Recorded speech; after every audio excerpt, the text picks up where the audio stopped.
fantasy football picks and bet show on the Mayo Media Network. I am your host, as always, Scott Simpson. Can't believe it. 18 weeks are done.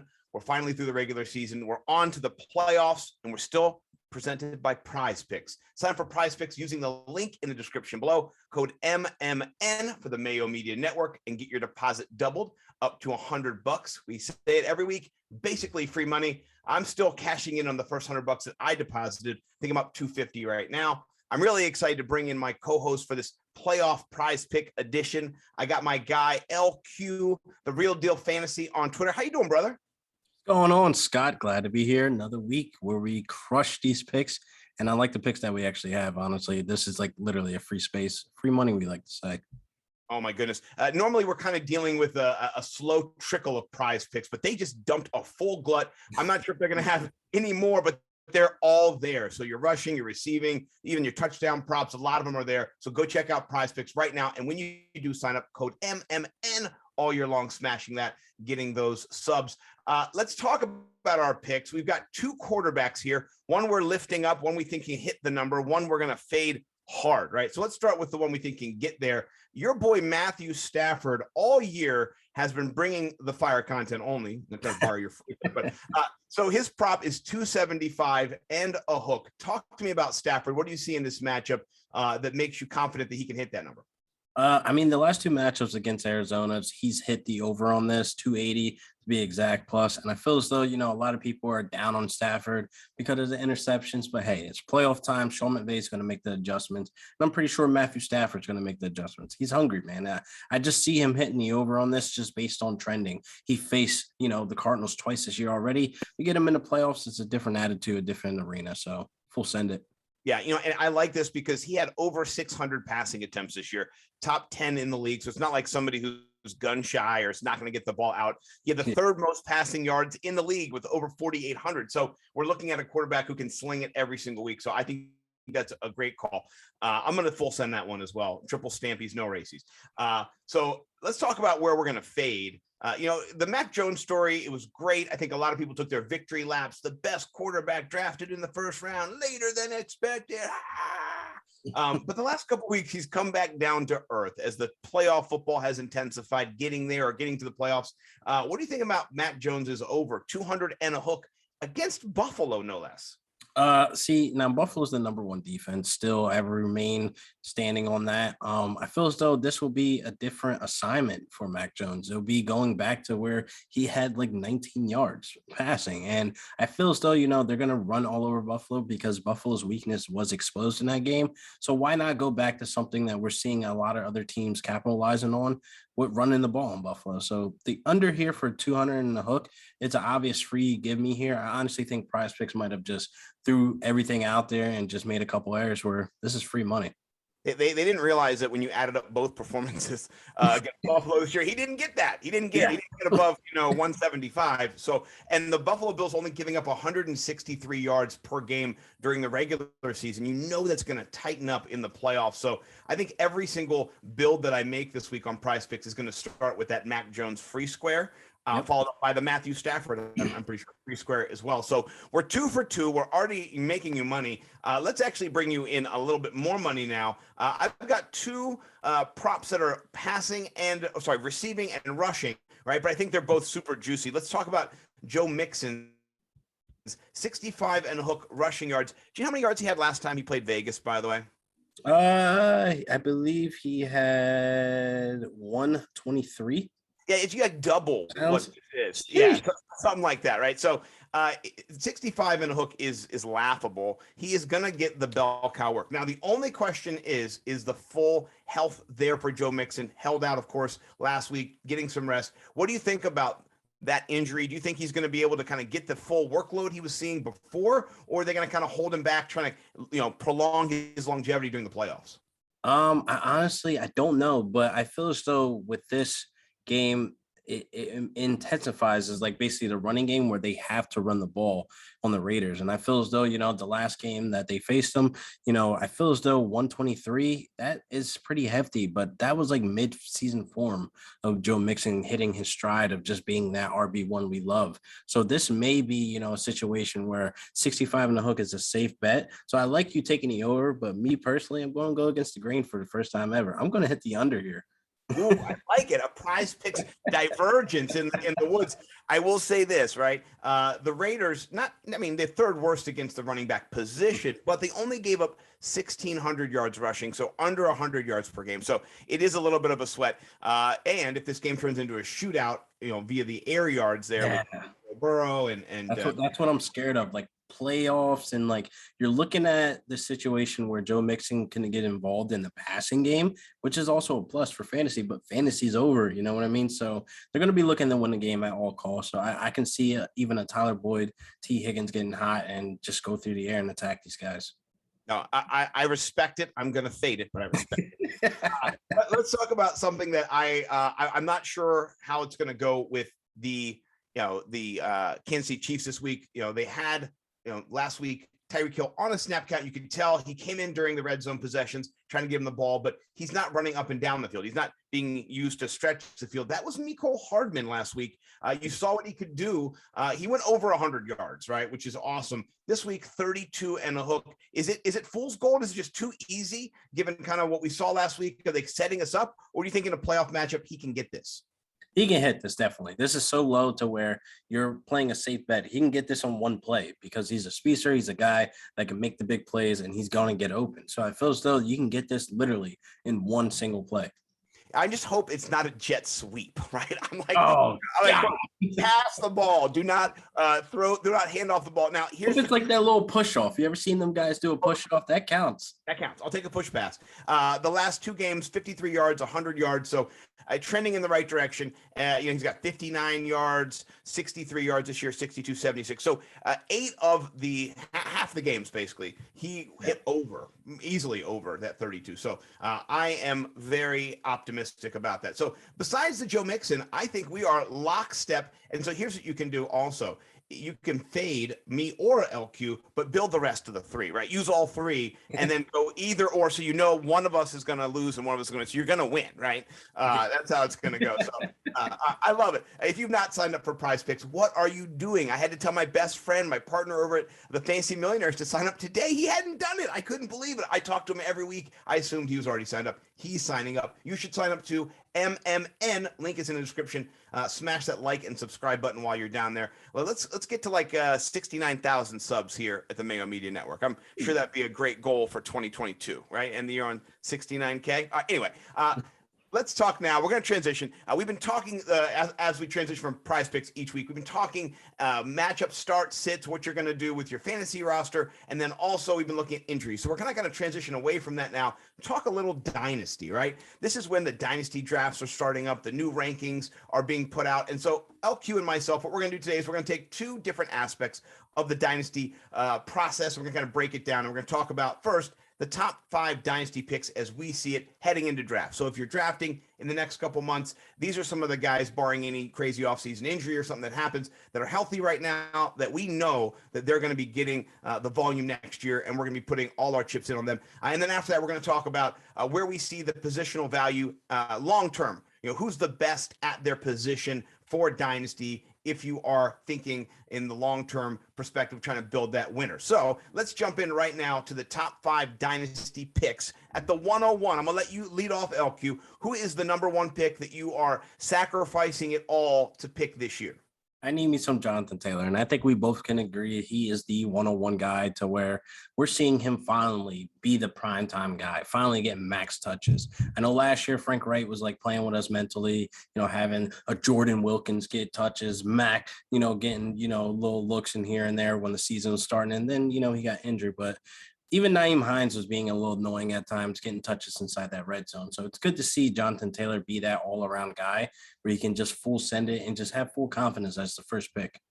Yeah, no, I agree with you. And one thing I did notice is looking at his attempts, same thing kind of happened last year where not that he didn't, launch off this year at the start, but not over 20 attempts. He didn't have over 20 attempts until the latter half of the season, until he got into week 10, right? So you're still looking at like 17, 15, 10, 16 attempts. Now he had some targets, of course. He was a very targeted back, but during the latter half of the year, you saw 32 touches against Buffalo, 32 against Houston, 29 rushing attempts against New England, 27 against Arizona. So you're really kind of seeing the blueprint of how they want to use him and how they're going to use him, I think, continuing into next year and on until, the season is kind of over on his career and it sets, because he is able, each of these games, he's not injured, he's not hurt. I mean, he's the workhorse, and he is such I think one of the things we talked about before in the Dynasty community was, is he run out? Has he run out of gas? He's running through all these yards in college. Is he going to kind of end? No. He's just getting started. He did not use up his yards. And I think I'm with you 100%, 101. Trade up, do whatever you can, lock him in. He's going to be there for 3 or 4, 5 years as a top first 5 pick in any draft that you're going to be in for Dynasty. So I say lock him up right now. Yes, absolutely. That's 100% agree there. Yeah. Well, what about wide receiver, right? We talk about running backs. There's a clear-cut number one. Is there a clear-cut number one in wide receivers? And kind of who would you take at the next pick, by the way, as well? I just want to say that Jamar Chase is only 21 years old. Like, let that sit in. I mean, like, he's 21 years old. He's playing the way he's playing, breaking records. Him and Burrow already having that previous chemistry. That chemistry is going to lead to championships, hopefully this year. I'm going for the Bengals this year. Obviously, my Rams, but there's a bunch of drama there. But anyway, if it ain't the Rams, I'd rather the Bengals. But Jamar Chase, man, he's filling into that role where we had concerns going into the offseason, everybody picking on him about the drops and stuff like that. Even me, I had concerns as well. I wasn't fading him, but, that's just sitting in the back of my head like everybody else. Like, hey, this guy has a problem dropping the ball. But, hey, we look at Deontay Johnson. He dropped everything. So, therefore, look at him now flourishing into the position. But number 2, clear-cut. It has to be Jamar Chase, man, just based on the age, talent, and his situation. I mean, the Bengals are sitting at like probably the best situation, speaking from Joe Mixon's, standpoint of a team as a whole. Everybody's healthy, whole line's back and healthy. They're playing like first rounders where they drafted them. So I definitely love the future for Jamar Chase. Yeah, but they don't have Penei Sewell, so Oh man, the Lions have him. All right. Anyway, I will say this: it was close between Justin Jefferson. To put in perspective, Justin Jefferson has 3,000 passing yard or receiving yards in the first 2 years. 1,600 this year, a little bit more at 1,400 last year, so a little bit more than that. But still, that's insane, right? Our boy Jamar Chase, 1,455 this year, broke Justin Jefferson's 1,400 yard record from last year in 17 games, by the way. He only caught 24 yards last week. He didn't even need to do that to break that record. He broke it the week before. So, the thing I like about Chase, it's a little bit different, is he has 4 less touchdowns in 2 years than Justin Jefferson. So, I mean, that's in 1 year. He had 13 and 17 for Justin Jefferson combined the first 2 years. Definitely close. Oh man, yeah, but it's close. But I think Jamar Chase for me is number 2 as well. But Justin Jefferson is number 3, and I think I gave a case for that. Yeah, he's number 3. What do you like about Justin Jefferson besides just the insane amount of targets and catch rate? I mean, that's something that stands out myself. But what do you like about him? So I love everything about Justin Jefferson as an overall wide receiver. He can make the big catches. He can go up and up top, and he can just make overall, guys look silly, off the line. So those are all pro things. But what came down to Chase and Justin Jefferson in this decision was Kirk Cousins. And you're probably saying Kirk Cousins has played good ball, the first 4 or 8 weeks or whatever the case may be, no interceptions, and then boom, throws a couple of interceptions, whatever. But I'm thinking about longevity. I'm thinking that, they're ready to move on. If they're ready to move on for Zimmerman, I'm pretty sure they feel the same way about Kirk Cousins, because he's never really gave them back, the money that they paid him and made them make a playoff run or go some type of close to a playoff run to where they can go deep and maybe a Super Bowl. So I think if they were ready to move on from Zimmerman, I think, Kirk Cousins might be next. So who knows who's going to be stepping into that role? Who knows how long it's going to take for the rookie, quarterback to get up to speed with Justin Jefferson. So that's really what was my concern here with, Chase and Justin Jefferson. But hey, you at least have 2 more years with Kirk Cousins and Justin Jefferson. Fingers crossed. So I have him as my number 2. I do like that. I do want to say 167 targets for Justin Jefferson, 4th this year, ahead of Stephon Diggs, right? Ahead of Tyreek Hill, Keenan Allen, guys, are just like the target monsters on their team. So I love that. And 108 receptions. He had 81 last year. So he almost went up 30 more receptions. 30 more, yeah. Yeah, ridiculous, right? So I really do love Justin Jefferson too. If you can't get Jamar Chase, don't feel too bad. If you're going to draft Justin Jefferson, we do diverge now, right? So we go into the third pick, the fourth pick, the 104, and you threw me a curve. I threw you a curveball, right? You're a little bit more in line with the I guess the collective wisdom, whereas I'm kind of off and left a little bit. Maybe I'm just impressed with this year. But talk about your fourth pick, and then I'll jump in and talk about mine.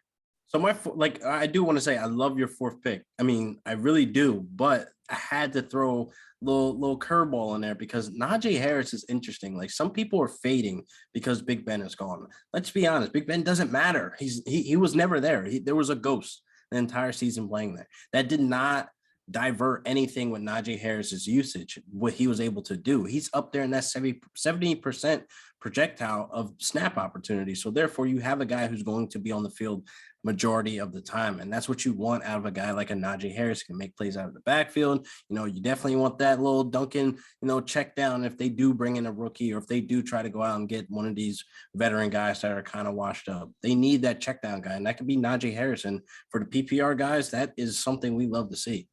Yeah. Now, I'll say this.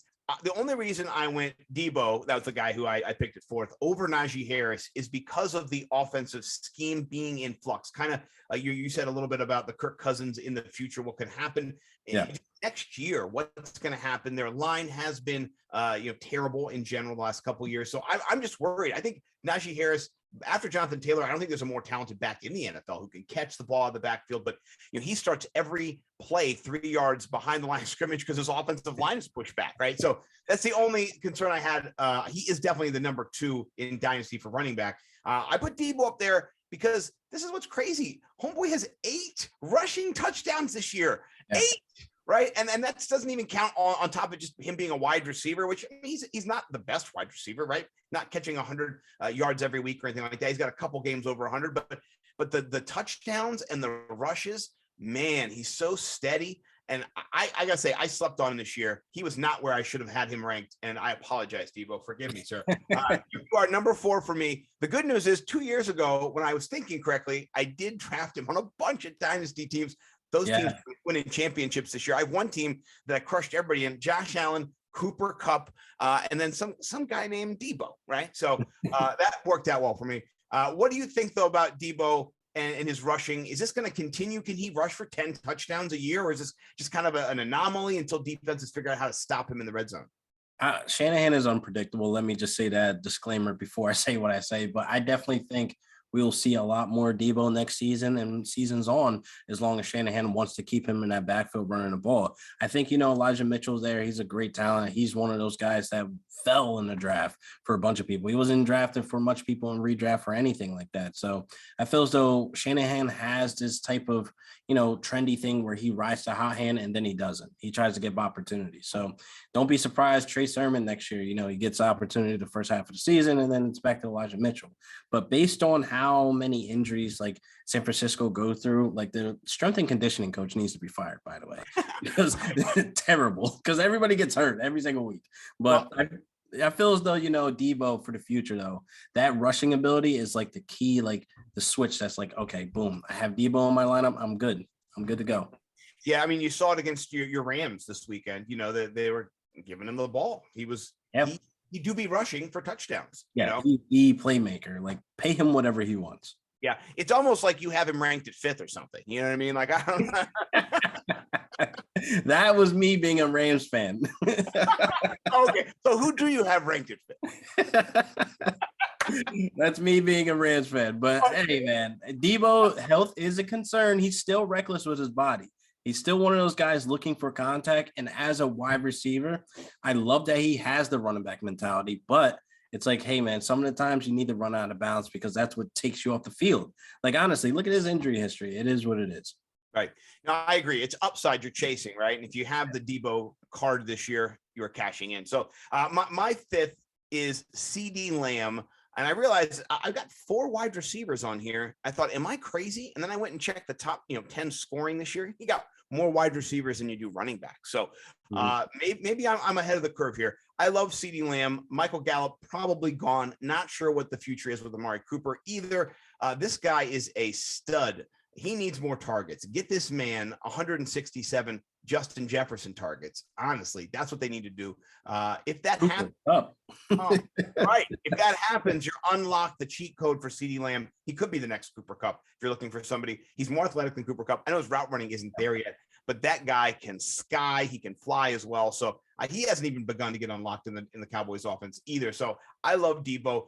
If you were to kind of put him down in this rank, if we kept going, where do you think you'd have Debo? Is he a top 10 player for you, or am I just kind of shooting the moon here? Top 10, definitely. That's a lock. I feel as though he'll play between that 6 and 7 spot with, the guys that we have on this list here. CeeDee Lamb, he definitely needs the targets. He needs targets like we see with a Cooper Kupp or a Justin Jefferson. He deserves it. Like, I feel as though targets are earned, and I feel as though Amari Cooper complaining about targets kind of played a role in that. I feel as though Amari Cooper earlier in the season, dealing with injuries and stuff. Like, if you watch Hard Knocks, I'm not too sure, but I feel as though, with Amari Cooper on the way out, that's only going to unlock CeeDee Lamb to see more of these targets. I really want them to bring Michael Gallup back, honestly, and kind of shipped off Amari Cooper for whatever, they get, even though Amari Cooper is still a very talented wide receiver. But man, you got this young talent. They're going to be ready to go explode. Yeah, no, I'm a big CeeDee Lamb fan. I've drafted him the last 2 years on my main redraft team. Haven't changed my name. CDs, TDs. And I do want to see more. I do want to see more next year. So, all right. I appreciate your insight there. That was our top 10 or top 5, really top 5 picks.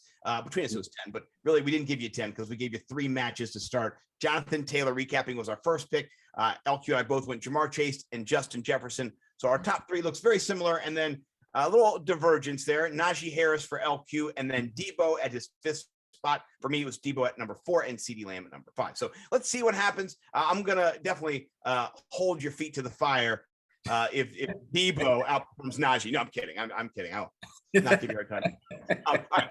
So let's talk a little bit more now. This is going to be our last segment before we get out of here today. We talked kind of where you see the top in 5 picks in value going. I want to talk about the best player at each position in Dynasty, which maybe is reflective in the first round, but maybe it is not. You're not always going to get that top player 101. So let's kind of run down the ranks. And we have some differences here, which is good. I like this. Let's talk quarterback. For LQ, who do you have a quarterback as your number 1 target that you're looking to build your team around? So I want to say with yours, I agree 100%. But I'm going to, again, divert just a little bit, but I have faith in Justin Herbert as my number 1. I feel as though he is showing everything we need to see out of an elite quarterback. I really feel bad they're not going to the playoffs. That's something that, he'll have nightmares about. Like, an elite quarterback not going to the playoffs just sounds crazy. That's like no Tom Brady, no Patrick Mahomes. Like, these guys deserve to be in that position. And unfortunately, his head coach did something silly, so we'll let him bury in that. I'm pretty sure you heard that. But Justin Herbert, man, I feel as though for fantasy, he's going to be electric. Hopefully they bring back Mike Williams so everything can stay in place. I like players like Josh Palmer that was actually coming into the last couple games where he was getting an opportunity with Mike Williams hurt or COVID, whatever the case may be, with Keenan Allen as well on COVID. So I feel as though they have great talent there. I just need them to go get David Njoku at the tight end position, and they'll be ready to go. Yeah. No, I like that. I did hear a little blurb, though, that David Njoku loves himself some Cleveland. He just he gets all dirty in the dog pound down there. So, yeah. But I do think that'd be a good addition to your team. And actually, if you could use him, because Cleveland, they're like, let's use him today and then never again. Yeah, that's annoying because he's such a great talent, man. I feel like he needs to be unlocked by an elite quarterback. I feel as though you're dealing with a Baker Mayfield. You're not getting your full potential of talent, because I feel like David Njoku could easily be a top 5 tight end if he had Justin Herbert. Agree 100%. Congratulations on Cleveland sucking again next year. They just said they're bringing back Baker. So, flat for you guys. But hey, you're going to win the Super Bowl. You're going to win the Super Bowl, right? So, yeah, that's what I heard from Cleveland fans this year. Congrats on the Super Bowl, Cleveland. You're going to win 2023. I already know it. I will say this. I like this pick a lot. I went back and forth. Some people would say Patrick Mahomes in this scenario, but I love Justin Herbert. He passed for 400 or 600 more yards than Josh Allen. He only rushed for 460 yards less. So he had 300 yards rushing. That is an area, if Justin Herbert rushes more next year, you could see a more Josh Allen-like level of touchdowns from 3 to 6. Josh Allen only has 3 more touchdowns rushing, but passing wise, Herbert had 2 more, right? So that's a 1 touchdown difference. You're only a 1.3 points behind per game for Herbert. So you're nipping at Josh Allen's heels. And that is who my number 1 is. And I just like the rushing upside, particularly in that offense. They like to go. The Chargers do too. But I like McDermott a little bit better than Staley right now. Going forward on 4th and 2 from your own 19. That just sits with me. So, but I like it either way. I think you're in the money if you're picking Josh Allen or Justin Herbert. Let's talk running back. I don't think we need to have a long discussion on this one. It's definitely 100% CEH. No, I'm kidding. Oh, I was about to say what? I was for Davis Maddox. That was a Davis Maddox burn. I'm sorry. It is 100% Jonathan Taylor. It's not CEH. It never was. It's always been Jonathan Taylor. You do need to get him, JT. I'm sorry, Davis. I love you, brother. But there was some craziness for CEH a couple years ago that was insane, right? Imagine if that insanity was all poured into Jonathan Taylor. I mean, that it would have been beautiful. Instead of just John Helmkamp having all of the Jonathan Taylor in all of fantasy Twitter. So thanks a lot, John. Son of a bum. All right. So it's Jonathan Taylor or bust for us. Let's talk a little wide receiver here. Are we both on the same page? Are we chasing down Jamar? Yeah, it's Chase 100%. I made a little audible in the notes, but it's definitely Chase 100%. You changed Julio Jones. What are you doing, man? It was Odell Beckham. The Baker comment spooked you. I got it. It's Chase, right? It's always been Chase. It's Chase. Yeah, definitely. You got to chase Chase. I mean, I can't go against the grain against that. No. No, I mean, the thing that really got it was the efficiency as well. He only had 81 receptions, only 81. So this is just the beginning. I really do think Jamar Chase is the truth. So Justin Jefferson, you're close, but you got no Joe Burrow to throw the ball. And I think Joe Burrow, greater than sign Kirk, Captain Kirk. You like that, Cousins. So, all right. One more. We're going to wrap it up and then we'll get out of here. We're going to talk. I think we have a different one on this one for tight end. Who's your tight end that you want to be targeting in Dynasty? This is juicy, man. I'm going with my boy Mark Andrews, man. He's finally back to everybody's mainstream lover boy, and I feel as though he's getting the red zone targets finally. The first half of the season, it was just like, what's going on? But then eventually, it started going on. And what made me put him as my number 1 is basically, Travis Kelce. He's getting up there in age, 33 next year, I believe. So I feel as though, with age, you got to think long term. Mark Andrews is one of those guys who's still kind of the young bucks, but he's shown and proved that he is QB proof. No Lamar Jackson, don't matter. You got Huntley. It doesn't matter who's back there. I mean, even wasn't it like Josh Johnson throwing him the ball at one point? So he is QB proof. Yeah, I love it. And you know what? I'm instantly regretting going with Kyle Pitts. I change my answer, teacher. No, I will stick with Kyle Pitts just because the touchdowns will come. I'm not a big Matt Ryan believer anymore. His decision making is kind of I'm past it now. It's forcing, and it's not forcing it to Kyle Pitts. He's forcing it to Olamide Zaccheaus and other people. Russell Gage, right? 110 targets, I like. 68 receptions, I like. Over 1,000 yards, I like. Those are all good things to build on. So there is, light at the end of the tunnel for Kyle Pitts, but the Mark Andrews touchdown upside is going to be there, a much greater touchdown upside. I mean, you're talking 9-1. It's almost 10-1. And Kyle Pitts didn't even sniff too. It wasn't like he dropped a bunch of touchdowns. There's like linemen in the NFL that have more touchdowns than him. Yeah, it's gross. It's gross. Kenny Galladay's mom has more touchdowns than Kyle Pitts. So it's not good. It's not good. But I do like your Mark Andrews. Kyle Pitts would instantly become number 1 if they got a new quarterback, a gunslinger. I don't know. Yeah, if they would have took Justin Fields, God, that would have been like so beautiful to see next season. But no. Yeah. Well, Arthur Smith is not a competent coach. We're just going to put it that way for right now. I'm just going to say he's not proven himself. He's not a Ron Rivera, which is not saying much right now for the Washington football team, but still he's got a lot of growth to do if he's going to make Kyle Pitts into the superstar that we hope he is going to be. But I love it.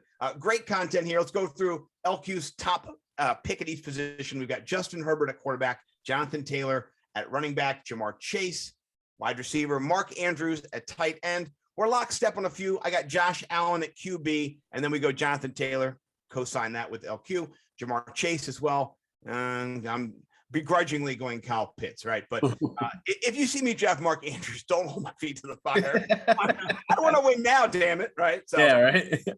So I'm excited that you guys check this out. Thank you guys for watching here on the Mayo Media Network on YouTube. Please like, subscribe.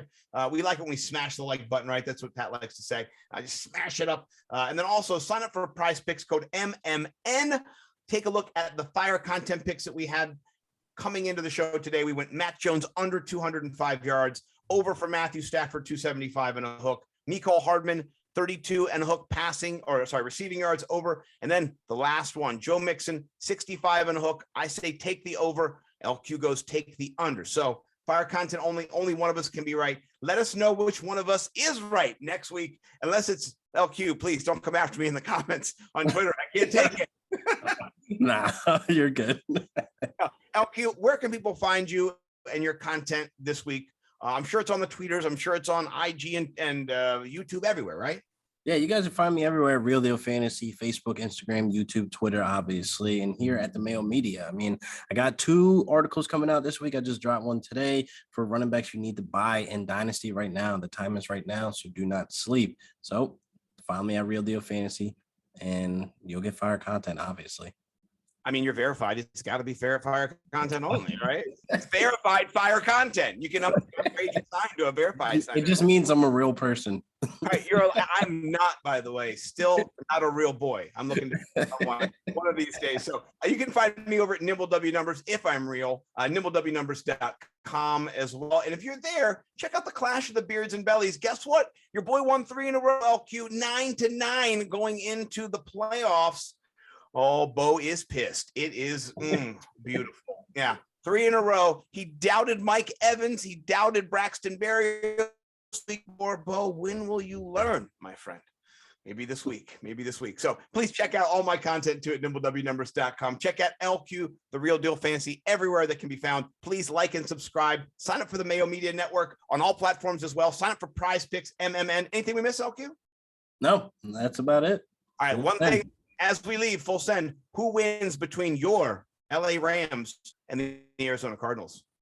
I would say the Rams, duh. I love it. I'm taking the Rams as well. Sorry, Arizona, just not your year. Don't tell the fantasy footballers. LQ. And for myself, Scott Simpson, we'll see you guys next week. Have a good week. Peace. Peace.